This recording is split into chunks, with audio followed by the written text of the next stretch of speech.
Welcome back to the main breakout session. Here once again is John N. Gates. You show the lights that stop me, turn to stone. You shine me when Well, I know the room looks not too full, but you guys are the smart ones because you picked the best presentation, I think. If you want, you're welcome to come forward if you feel the need. If you don't, stay where you are.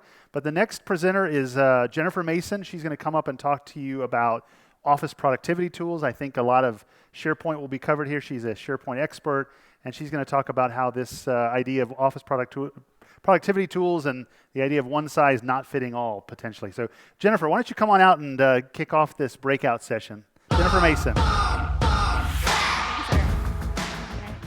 Hey, guys. You guys are all so far away. I love it. I love it. I'm going to just pretend there's a ton of you here. Actually, this is great. It gives us a chance to do some Q&A and some back and forth. So hopefully you guys can raise your hands with questions and different things along those lines. So my name is Jennifer Mason. I am a SharePoint Server MVP. And what that really means is that if you corner me and want to talk about technology, I usually don't stop. And so I do it so much, so often, all the time, that Microsoft gives me 3 little letters that I get to put behind my name that help me then go out and talk to other people about it. So huge fan of SharePoint. I have been doing it since early SharePoint 2001 when it was Tahoe. So been doing it for a long time, and my latest area that I've been delving into is Office 365. So lots of questions have come up over that in the booth today, and I'll be around if you guys want to chit-chat on some of those questions. So today, we are going to be talking about Cloud Office and productivity tools and the concept of one size not fitting all. So we have about 45 minutes. We have a lot of stuff to cover, and some of the stuff we've kind of touched on a little bit this morning, so we'll probably skip over some of those things and give us a chance to delve deeper into some other topics. Okay, so first thing, okay, we're switching mics. We're going to just roll with it, guys, right? So the first thing that we're going to talk about is this concept of cloud computing, right? So we've been hearing about this all day today. It's the practice of, using a network of remote servers hosted not in your own locations, where you guys can take advantage of these different features and tools. So you guys are going to be able to kind of outsource this, to partner with somebody, to put your technology in a managed location. And when we look at that, one of the things that has become so clear, even today as you're doing it, is that there's a plethora of choices. How many people feel like there are a million choices with what you can actually pick right now? Yeah, there's a choice for everything. And you know what? I love to say good, bad, right, or wrong. None of them are really any of them. So it's really about understanding where you're at as an organization and what that you're trying to do, and specifically understanding those pieces. And so when we go in and look at it, we've got dedicated servers, public cloud, private cloud, and hybrid. How many people have at least like one thing in every one of these buckets? And if they don't have one thing in every one of these buckets, how many people are considering every one of these buckets right now, right? It's a buzzword. It's a big thing that we have to figure out and what we have to do. So this next one is kind of fun. We put together some of the misconceptions about the cloud that we have, right? So I know there's only 8 of us in here, so we're going to raise our hands and see how many people have, whether this misconceptions, they're good, bad, right, or wrong, how many people have felt this, right? So how many people have felt that enterprises are still just experimenting with the cloud, right? You felt the pain of that one. That's a fun one. The CIO role is dead. How many people have heard that one, right? We're going to outsource all of this, and we no longer need a CIO, right? Like, I don't quite understand that one, but, that's really not how it works. How about cloud is relevant only for technical needs and projects? That one's a fun one. I love that one because we'll see in a slide later, technology is pretty much my life. Everything I do pretty much has some aspect of technology in it. This is another fun one. Security is a thing of the past. Does anybody feel that security is a thing of the past? In fact, I think security is probably a very future thing and something that's right now, because what happens when you start giving everyone devices and saying you can connect with, to anything with any device at any time, you now have to account for the fact that, sales boy Bob is going to leave his phone on the train, and what are you going to do about it? So security actually becomes a bigger issue as we start looking at these tools. And then finally, cloud consumption is simple. How many people feel like, oh yeah, I got this. This is just simple. We just kind of push a button and we're good to go, right? Like, that's just not the world that we live in. So as we're looking about these different things, we take all of these things into consideration, and then we look at the major players in the market, right? So we've got major players, dedicated servers, public cloud, private cloud, hybrid. You've got public cloud, you have everything from, you can go to Google Apps, and you can do Google Mail. You can do Google for Business, and you have this different suite of tools that you can use. You can use Microsoft. You can use Office 365. You can use Azure. You can run SharePoint yourself. There are a million different options. So this kind of goes back to that ice cream slide, right? Do you want mint chocolate chip or strawberry? I don't know. I like them both. It kind of depends on, what I'm actually trying to do and accomplish. So what it really comes down to is, at the end of the day, one size does not fit all. Have you guys ever looked at these cloud solutions and you've said, okay, I know we need to go to the cloud. This is the future. This is what makes sense. But what you guys are selling me, and just you in general, what the industry is selling me right now doesn't necessarily fit what it is my company is trying to do. So are you going to go change what your company is trying to do to fit into this model? Or are you going to work to find what model fits for you? And so when we're looking at it here, it's this concept of not all clouds are equal. Right? So do you want to have the car that you have to put together yourself, where it's I think somebody said it this morning, where it's their resources and your people. So they're giving you all the resources you need. They're giving you all of the pieces, but you're kind of expected to put it all together and get this fine running machine. You have all of the pieces there to make a Toyota Corolla. I don't know if that's really a Toyota Corolla. It's probably not, but it's the first car that came to mind. So you can have all those pieces that are there, or you can work with someone in the managed cloud capability, right? And so that's where we kind of come in, and it's everything that we do. So it's, shared resources. It's their resources, our resources, your resources, in a way that's managed together, so a team that's an extension of your IT group. And so I work specifically in the cloud office group inside of Rackspace, and so we focus on productivity tools. And in just a couple minutes, we're going to kind of switch that transition and talk about those productivity tools. And so we're constantly working with people to figure out what is productivity in the office place. And you know what? It changes all of the time. And how are we able to help people become extensions of their team? So were you guys in here today when GPI talked? And he talked about how different SharePoint people are an extension of their team. I've worked quite a bit with Seth at GPI, so I know exactly what he means. With those different pieces of having that extension and him coming in and having meetings where we're solving business problems together. And so I kind of get that scenario of what he's saying specifically, because I've seen it. But what do we know about productivity tools? They change, I think, every day. Right? We have Pinterest, we have Twitter, we had MySpace. No one uses that anymore. I'm probably dating myself. And then there's many others. What's the very next thing that's coming up? How are people going to translate that into what they're doing every day at home, then translating back to work? So it becomes a very interesting scenario when we start to look at all of these pieces and look at these different things. And so when you look at Rackspace, Managed Cloud, it's what we do, right? We get to partner with you guys to help be that extension of your team, because we've kind of been there, we've done that, we've looked at it from multiple different industries, and we get to become a trusted partner with you. So this has kind of been covered a lot today, so I'm going to kind of hop over it a little bit quickly and kind of go some more in depth, and then we've got a special guest joining us in just a couple of minutes, so I want to give him ample time to kind of share with you guys. So the other thing, I don't know that this has been mentioned today, but we're the first cloud-enabled managed hosting in the Magic Quadrant as a leader. So this just came out this past year, where this is kind of our DNA. This is what we do. This is who we are as a company, and we're doing it the best, and we're leading the way in the industry for what this looks like.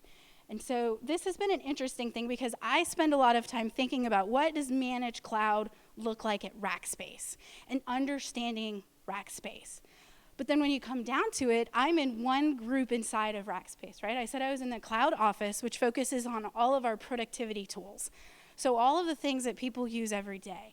And so when we have to sit and listen and think and really talk to customers and understand customers, it's saying, okay, Rackspace is about being there. We're about being your managed cloud. We're about helping you do these different things. So how do we do that in a way that relates back to productivity tools? And when we really think about it, what we're finding when we're talking to a lot of customers is office productivity tools are really the gateway into these cloud services. right? So I'm going to show a screen. And we're going to go through all of them, and I just want to see a raise of hand of how many people are using these different tools, right?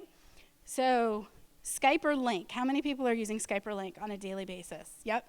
I use Skype or Link all day long to talk to customers, coworkers, my husband, and my grandma, right? Like it does, there's no boundaries for that one.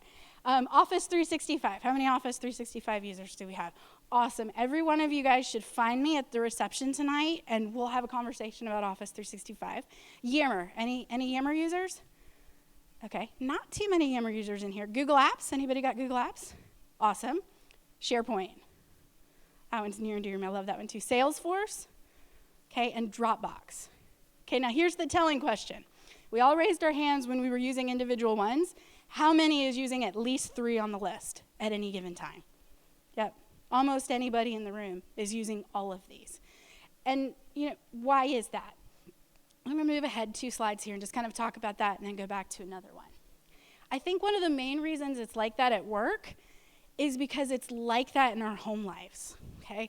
10, 15 years ago when I first joined the industry, my life was not technology all of the time. They talked about the face effect and how much we touch our face and how much we touch our phones. And I've got a nephew that's 2 years old, and he can use my tablet faster than my mother can. He can pick it up. He actually gets really mad when it doesn't make animal sounds, and he cries because I don't have the same apps that my sister has on it. But he knows exactly where to go and what to hit. This is how we work. So I was talking to my husband when we were putting this together, who's also in the industry, and it's like, okay, let's talk about non-work related technology that we use on a day-to-day basis. The first one, Domino's pizza app. Anybody order? There's nothing better than being able to order food and get it delivered and not have to talk to anyone and get exactly what you need. It shows up, and then it also buzzes me so I know when Tom left the pizza place carrying my pizza, and I know how far it is from my house, so I know exactly when it's going to come. And these are things that I expect immediately. I don't even give it a second thought. I just go online and I use these technologies. And you know what? I start to make decisions about where am I going to order food, what am I going to do, because I can order it online and do it. There's a new thing out from Amazon. I don't know if you guys have seen it, where in certain key cities right now, you can get groceries delivered, including produce and meat. Oh, as soon as that comes to Dallas, I'm going to be the first one trying to do it. Because I promise you, if I can use my cell phone and not have to go to the grocery store, I'm totally there. OnStar. We just moved to a new area. I use OnStar all the time. I'm pretty sure they know me by a first name basis when I hit that little button and they just ask me where I want to go and they magically tell me. And then also traffic. Any of you guys are all in Atlanta, so if you guys are from Atlanta, how many people use Waze, right? So Waze is a traffic app that is going to let you know what's going on. And it's a crowdsourcing app, so it's going to let whoever, if I see something in the middle of the street that's closing down traffic, I can list out what it is. So not only can I use Waze, I can use it to find out, is there an accident or what's going on? So as all of these different technologies are coming into our everyday lives, what happens when we go to work? We expect the same type of immediacy, right? Like we want a report from sales, like I want it now. Like if I can order a pizza and get it to my house in 15 minutes, why does it take me 3 days to go get this report? Why can't I go to one single location to get the information that I need, right? So as you look at these different pieces, this is kind of why the productivity tools are pushing where we go with cloud and where we go. Because as you know what, as the demands of organizations rise, so is the need to provide very powerful systems to give them what they need at the time they need it, and that's where the cloud comes into play. So in Cloud Office, we're really focused on taking those enterprise features and getting those cloud features and making them available for users. And so we have solutions around SharePoint, Link, which is now Skype for Business. We have solutions around SharePoint. We have dedicated, we have multi-tenant. We also have different things that we're looking at. We have Google Apps, which is out in early release right now, and we're looking at research and development for Office 365. So we're looking at all of these different pieces and trying to understand what's the next technology that's coming that's going to empower businesses to work together, and how can we fill in that managed location so that we can help them use these tools. And so while we're looking at it, there's 3 big concerns that everybody still faces as they start looking at these different tools. It's going to be looking at mobility, right? So what do I expect? Do I expect when I want to order a pizza to have to go to my computer and plug in and do something? No, I expect to pick up my phone. So same thing at work. Why can't I get these things on my phone? Why can't I get them where I need them? But at the same time, security, because just because we need to make the data easy to access by no means that we have to make it so anyone can access it. We have to access it in a secure and manageable way. Just for instance, with Rackspace content, I know the levels of security that I have to go through and on all of my mobile devices and where I'm at doing different things. I understand what that process is like, and I know that I'm getting the data securely. So just because we need to get data immediately and we need to get it quickly doesn't necessarily mean that security becomes a thing of the past. It actually becomes a little bit more important as we're looking at it. And then the last piece is always up to date and always evolving. So if you guys have heard of the concept of evergreen, they talk a lot about it when they talk about Office 365, and I know a bunch of you guys were using Office 365. Office 365 is Microsoft's evergreen platform. So what does that mean? That means it's constantly evolving. Gone are the days of waiting 3 years for a new release of the product. They're constantly changing. Word is going to update. I think Word had like 3 or 4 different updates last month. Most of them pretty insignificant. Like I don't know that I would ever notice that the reading pane changed the way that it can read documents back to me, because it's not a feature that I use all of the time. But there's a lot of features that are now just coming out all the time, and every time you open it, it can be a different experience.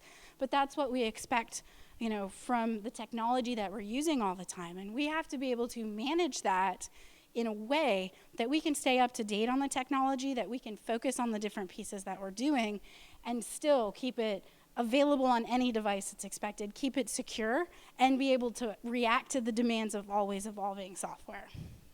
So the next question is are you ready for this, right? So we have all of these different pieces, and we know we have to react to it, right? We're in a game of reaction right now. So we have to be able to respond. We have to be able to build these solutions and react in a powerful way. So there's a couple of things that I listed out as key considerations. And these are things that when I'm working with different organizations, I spend a lot of time with our Rackspace customers going in and saying, okay, how are we using technology? What is the business solution that we're trying to go after? And once we know the solution, once we know where we're going, we can start to build out this path to get there.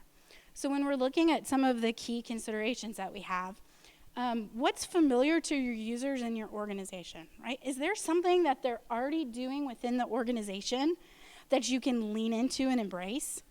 Is there something that you want to be able to impact? Go with low-hanging fruit. And a lot of times, some of these are these office technologies and tools that you guys are using. If you go in and there's a huge process that you want to change and you need to change the way that they're doing it, it's very difficult. I remember when I first started working as a consultant, I was in a manufacturing company that had been around for 50 plus years. And bless their hearts, when I talked to them about what their process was, it was printing something out to get it signed, to scan it back in, to do something with it. And we automated this system for it, and it was too much automation for them, right? We automated the whole thing, and they felt like they had lost total control of the process. And so while we were able to deliver what they needed and what they asked for in requirements and what the CIO thought they wanted, we weren't able to lean into what was already going on with the organization, so we didn't get as big of a win as we wanted. So these are some of the things, is where can we recognize where we think our organization is going to embrace it, and then kind of push towards that. And as we start getting wins, then we can go get our next win, go get the next one, go through these different pieces. Okay. The other thing is have we considered all of our requirements around security, features, reliability, and price? There's going to be some things that you will sacrifice some of the more advanced security features, but you're getting the lowest price possible. There might be other things where you're getting every single security feature that you need, but you're also paying the highest price possible. So when you're looking at these different tools and you're trying to figure out what tools can I be using, what things should I be doing, you want to look at these different things. The other thing is have you planned for realignment of cost? So how many people, I love it. This is one of my favorite ones when I go into different partners and just different events and stuff like that. And the Microsoft conferences are some really big ones where they're like, you know what? We've made this so easy for you, and now you get to realign your costs to do all of these other things. And it's like, yeah, because that's just really easy to take somebody that's been doing something for years and just push them towards this other direction. And so that's also something to consider as you're looking at these tools. What resources do you have available to you? How can you partner with other people? And then how can you realign your resources to get the best for your organization? And then some others, which part of the productivity stack should you look at first? You know, should we be looking at email? Should we be looking at bringing in a new technology like OneDrive or SharePoint or even Skype for Business, and look at bringing in these tools to help our users become more productive? And can we lean into some requests that they have and look for the different things that they're looking for? And then the other thing is have you looked at your biggest risks for moving to the cloud? Because there's always risk and benefits, so we kind of have to look through them and see what those different things are. And so these are things that I would encourage you as you're looking at, how am I going to get to the cloud? What am I going to do? How am I going to live in this one-size-doesn't-fit-all world, but they've got all of these commodity solutions? How do I best play and land in this space? And so looking at that, there's a couple of things that we can do to find our path, right? And so here's 4 steps here that we've talked through. And these have been iterated. Actually, they align very well with a lot of the things that have been mentioned already today, right? We need to assess our pain points. What are our immediate pain points? What's the business solution that I'm looking to solve for? What are the things that I really want to accomplish? Once I do that, I need to find a trusted partner to work with. Who's been there before? Who's done it already? Who can help me? At the end of the day, who do I want to be an extension to my IT department? Who do I want to rely on for these different pieces, finding these things? Is there a partner that can grow with me? What if I'm starting with this today and I know I'm going to have to grow into these other solutions? Have I found a partner that's going to be able to grow with me? Another thing, try before you buy. A lot of solutions out there right now offer free trials. They let you kind of get started and jump in and do some different things, and then develop a strategy. Your strategy for moving may be to start one way, then go do the next thing, then conquer the next thing. I know this is one thing that Seth has done a lot with us, where we'll start out with one project, but we may know 10 others that are on the list, and we kind of conquer one, then we go knock off the next one, and we conquer these other pieces. So there's different ways that we can do this. And the next thing that I'd encourage you, this is where it gets really fun to me, is there's this idea of growing the managed cloud up the stack, right? So it's more than just having servers that are running reliably and different things like that. It's about having productivity and applications that you can use for your organization. So SharePoint, it's not something that you just load and forget. You have to take care of it. You have to nurture it almost like a child. You raise it up from version to version. How many people have worked with SharePoint a lot? It kind of sounds cheesy what I'm saying, but we all know it's truth. It's something that we have to look after. We have to see how is our organization using it. We have to have governance plans. It's not something that you can just put it in and have the wild, wild west. And so being able to rely on a collection of partners to help you through that, and being able to not have to do it on your own. And that's what's really important as we start to look at these commodity services and we start to look at all of these different clouds that are out there. How do you get the most from a cloud solution? You work with one that's going to be able to grow with your organization, and that's going to be able to have different solutions based on what you're trying to do and when you're trying to do it. So within Cloud Office, we have a lot of these different solutions. So we have solutions that go just for email, because sometimes all I need is a simple email box, but then other times I need hosted Exchange. But then furthermore, I need a dedicated Exchange for some compliance or security reason that's different than another customer has. And no one customer fits one bucket. So it's looking at having a combination of solutions that supports what you're doing. This is also where within our group we're going out of the rack. And so we're helping people support Google Apps for Business. So if there's a company that's using Google Apps for Business, they can actually come to Rackspace and get Rackspace support on Google Apps for Business. And we're also exploring different options in research and development right now for Office 365, where we can look at how can we be somebody's trusted managed partner to help them get the best out of the solution so that they can focus on their business and rely on us as the next piece. We have some different industry leader qualifications that we have here. And this is actually where I think would be a really great time to bring up Seaburn. So Seaburn is one of the guys who is helping, he's our practice lead for our Link or Skype for Business. And he's got some insights for us on some of the different things that we can be doing with Skype for Business and how tools are evolving and changing. And so Link is one. Remember how I said things are always changing? Link has had an interesting year. Maybe 2 years. It's a little bit crazy. And so I thought we could bring Seaburn up and he can just talk through a little bit, kind of real life example of some of these changes that we have going on. Sure. So first of all, I'll give you a little bit of background. So she mentioned I'm responsible for the Link business at Rackspace. Prior to coming to Rackspace, I spent 10 and a half years at AT&T. I was involved with 2 of the largest UC deployments in the world at that time involving Microsoft technology. So, OCS 2007 R2 and also Link 2010 at that time. So the OCS 2007 R2 deployment was 140,000 seats, global deployment for a large oil and gas company.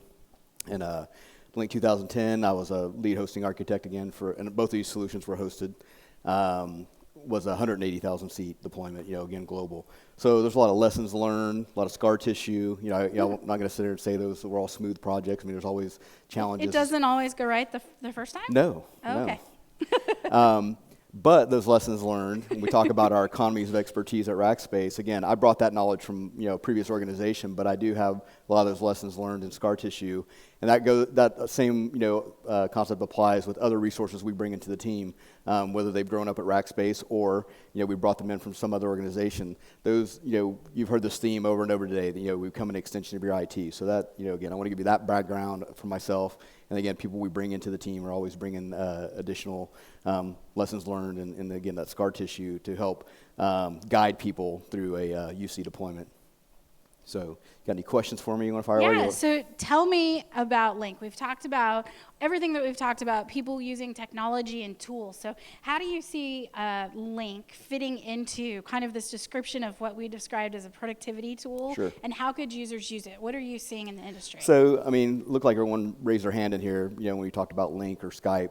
Obviously for collaboration, and really to get when you talk about TCO, and ROI, return on investment of those tools, if you have user adoption where instead of making a flight to meet a client or a flight to another office to meet with coworkers, actually leveraging online meetings and audio conferencing and video conferencing, just because you own the tool and you buy the licenses, unless there's user adoption, you're not going to see the lower total cost of ownership or a higher return on investment. But I know we have people within Rackspace. Rackspace probably started out with primarily Texas resources, but sometimes you have to reach outside of Texas to find some skilled workers. So we do have a lot of remote workers these days. So we eat our own dog food. We have Link deployed. We do a lot of online meetings within our teams, audio video conferencing. Audio video conferencing is great because at least you can see some body language and you get more of the context. It's not always the same as being on in a face-to-face meeting, but again, if you choose to have some online meetings and do collaboration that way, you can reduce travel costs and get the value add that way. Have you seen Link or Skype for Business as we're calling it, so not as we're calling it. So we talked about the evergreen technologies and changes, and Microsoft has recently announced, you can tell us a little bit about this, but Microsoft has recently announced that Link is being rebranded and merged into the Skype branding and name. So it's now becoming Skype for Business. So now every time I say Link, also Skype for Business. So it just means I have to say a lot of words now. But so we haven't rebranded officially, but we know Microsoft. We knew it was coming, late last year, and I was at Enterprise Connect the last 3 days prior to flying here to Atlanta. So I was down in Orlando, and Enterprise Connect, for anybody who doesn't know, is one of the biggest UC conferences where, it's not just Microsoft. There's tons of other vendors. There's vendors I've never heard of that, are there. I even thought it was, we're there as Rackspace, and people were like, I've heard of Rackspace, but what are you doing here? And some of you who didn't know that we had Link or Skype, I don't know if anybody in here wasn't actually aware. Okay. Obviously we started off with a strong SharePoint practice, and we added Exchange, and of course there was customer demand to add in Link, because people want the entire collaboration suite. do you have any customers that have used Link is an entryway to get into it. So maybe they're not using SharePoint or Exchange or something like that, but they've heard of Link and have this need and kind of tackle it that way. Do you have any customers like that? Or I think almost all of them at least have SharePoint or Exchange. yeah. There's very few that have come to us that have never. it's hard to find an organization that doesn't have Exchange, Yeah. to be quite honest. Yeah, and almost everyone's heard of Link. Yeah. They may not know all the bells and whistles or the feature set, but and I'll do demos with customers who I've heard of Link and I'm supposed to be using it, but I don't know why. And we sit down and actually do a live demo with them and show them whiteboarding features and sharing an architecture drawing and drawing on it. They're blown away by that type of capability. Yeah. So what do you see as the future for Link, and how do you see Rackspace evolving into that to fit in and be that trusted partner for somebody? Sure. So we were late to the game, adding the UC or Link to our offering, but as we mature, we're adding in features like session border controllers. We're building an appliance model, so for customers who are small enough, we can actually stack all the features on a standard server platform and kind of build either a single point of failure or an HA type solution. But that's areas we're growing in, and I want to say how we differentiate ourselves between. There's customers who, Skype Online or Link Online is a great fit, just for the tool, what they use it for and how they use it. They don't need the capabilities of like an on-premise equivalent. When we do our dedicated Link solution, it's the same, bits that you install on-premise. We're just hosting it for you. So when customers don't need full API access or they don't have some business case that dictates that. I mean, those multi-tenant solutions, which we have a Link, multi-tenant solution as well. When they don't have that driver, this may not play out. I was talking about our appliance and the things we do on our dedicated, but I had a lot of interactions with customers while at Enterprise Connect. We started telling them we can deploy a dedicated solution in under 30 days, and it'll allow you to get full API access. You have the control panel. A lot of eyes lit up because today when you look at the multi-tenant offerings, you're very limited in what kind of API integration. So there's a lot of people, especially at Enterprise Connect, that they have third-party applications, they have plugins, they have PBX integration. There's things they want to do that they don't have the flexibility with a multi-tenant solution. Awesome. So that's something we can address. That's an area we're strong in. Microsoft themselves, they don't want to do a dedicated deployment unless it's like 30,000 seats or above. So that's a huge opportunity for us to go after those customers and provide that value. So it's so much fun having the mic because I get to put him on the spot.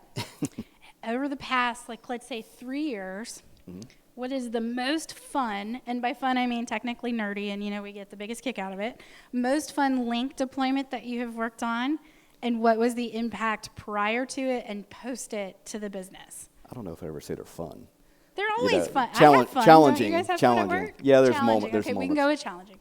I'll tell you a funny moment where I was doing an online meeting and someone had a voice morphing feature on their headset. Oh, goodness. And we thought we were talking to Mickey Mouse, and he didn't realize he had the voice morphing feature turned on. So that would be kind of fun. That was a funny situation. But I think people who are geeky and like to be challenged. All the UC projects. There's always similarities with large deployments, but I myself, I like challenges. I don't like plain vanilla, always the same every day. So, and I think that's, again, part of the DNA for a lot of people at Rackspace, that you don't mind being challenged. You don't mind someone calling you up and presenting a new scenario and how do you solve for it. But to think of, I think, at the end of the day, it's coming up with a plan, having a strategy and roadmap, drawn out, and actually seeing it, actually play out and actually be deployed, and a customer, totally migrated over to the platform. I don't know if it's fun, but it's there's a lot of satisfaction there. Yeah, very cool. How do you see Link playing into the one-size-doesn't-fit-all solution? So, what you talked about, there's cases where an online multi-tenant product is a perfect fit based on the use case. Right. But again, where we can fully customize, a solution. So again, it's not one size fits all. And I can use another hybrid term, not hybrid meaning some on-prem, some in the cloud, but even hybrid where you maybe have some bare metal deployment and then some roles that are running in a virtualized model. So that type of hybrid configuration. And again, I think that's where we're unique. And so it's not one size fits all, but we're able to customize the solution to get the most value out of it. So, you have a mix and match of virtualization and bare metal deployments because it's cost effective and it still meets the performance requirements. Yeah, and I think that's one of the most fun things about all of this different technology is not being in that one size fits all and having a broad portfolio of it. So if somebody has a specific need, we're able to help them look at and see, you know what, you could save a lot of money if you were using Rackspace email for this, but then you had this group in Exchange, and then we put these users in SharePoint. Like there's so many different combinations to help you get to that end goal. Let me add to that. So I met with a potential customer while I was Enterprise Connect, and they have a need for a on-prem deployment or a dedicated deployment at Rackspace. They're looking to us. But there's also a large subset that can exist in O365 in Link Online. And so, again, for us, we're looking at the best value, the best solution for the customer. And I talked to them. I said, look, fine, the people who fit in Link Online, let them stay there. But the people who need the on-prem capabilities, with PBX integration, put them within Rackspace. But we'll support that integration in a hybrid configuration. So, and we're not the only vendor that will do that. But at the end of the day, we're not trying to say everything has to be in Rackspace. Let's look for the best solution for what you're trying to solve for. Right, and speaking to some of those things with Office 365 and Google Apps, there's still ways that we can help, and we can be that extension of your IT organization by standing in the middle and helping you navigate through some of those pieces. So there's a lot of different ways. As these organizations are growing, we're also growing to meet those demands. Yep. So I thank you very much for coming up and do this. And we left some time at the end for questions. There's only a handful of you, but hopefully you guys have some questions. I love it. All right. Awesome.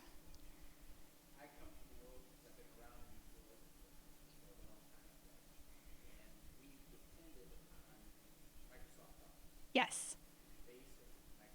Yes. Word is second, and then PowerPoint. Excel, yep. Yep.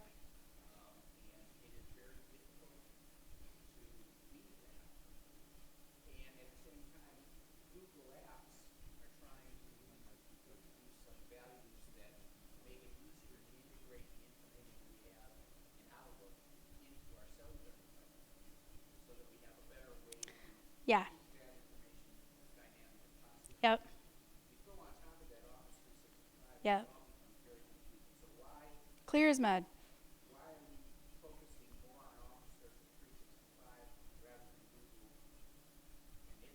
Hmm? Right. Right. Right. So it's interesting because we actually have solutions for both. So I would say within Cloud Office, we actually have experts within both areas. You'll probably get me more excited about Office 365 because that's where I live and breathe. But if Grant was standing here, he'd be kicking me every time I got super excited about that. So there's different things. Where it's getting interesting is Microsoft has been a little late to the game on Office anywhere on any device. And if you look at just what they have done in the last 3 months, they have made Office for the Android available, free of charge, fully functioning. They've made Office for the iPad available and Office for the iPhone. And so they're getting to a point where they're going back to leading with software first and trying to make it on any device working the same and fixing those problems. But again, they're late to the party for some of these things, and for some organizations, they have to make this switch. And so it's really looking at and saying, does Google fit our needs better? And if it does, then how do we transition to that? And is it going to work for us? And what is that transition like? But I think that there's certain things that make Google make more sense than Office 365. And so from a Cloud Office perspective, we're actually focused on both of those.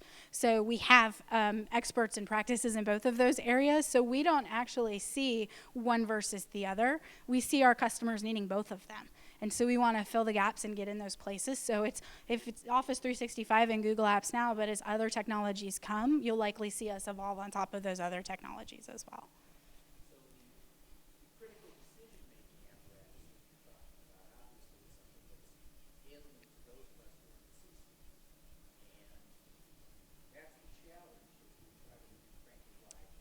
Right.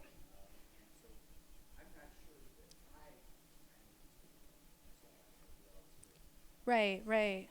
But the reality is there are too many variables. Mm-hmm. And there are too many users. My employees are mainly millennials, Yep. and they are much more comfortable living in their cellular world and are very comfortable with tablets. But at the same time, all of our data ends up having to be back on Yep. Microsoft Office Outlook environment, and we've got all this challenge getting that back and forth. So it's not that we know that there aren't options out there. Right. The challenge is how we want to validate decision making, Yes. Yep. selection of those options Yep. in a long-term horizon, as opposed to just, oh, well, this week this seems to work better, Yes. something else works better. Yes. And that's a problem that I think most of us are going to start facing. I mean, together, because some organizations, it's very cut and dry. Okay, this makes sense and this is going to work, and we can continue to grow with it. For your organization, it sounds like you would need a trusted partner to kind of sit down with you, look at all of those pieces, and the trusted partner is the tricky piece, because in order to pick a tool that goes across all of them, you need to have a partner that understands all of those tools. So you either need to bring in all of these different partners and bring them in and start talking to them and figuring it out, or work with somebody that has those different pieces that can help you figure out what workloads make the most sense, but then also factoring in long-term risk and security and compliance, and then also insight on what's coming next for some of these features, because the last thing you want to do is make a decision to move to A and then find out option B had everything you needed. It was just coming 6 months down the road.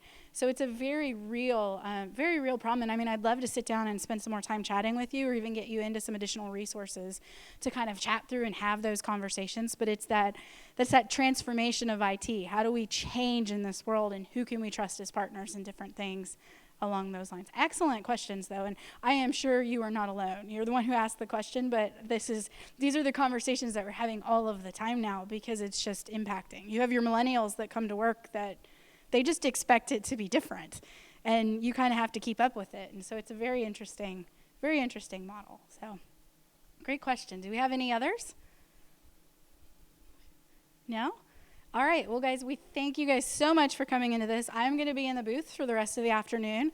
Would love to chat more with each one of you guys. So find us. Seaburn will also be around if you have some additional questions to talk with him about, and we're happy to help and answer that. So hopefully you guys enjoyed this, and you guys can head on out to your next session now.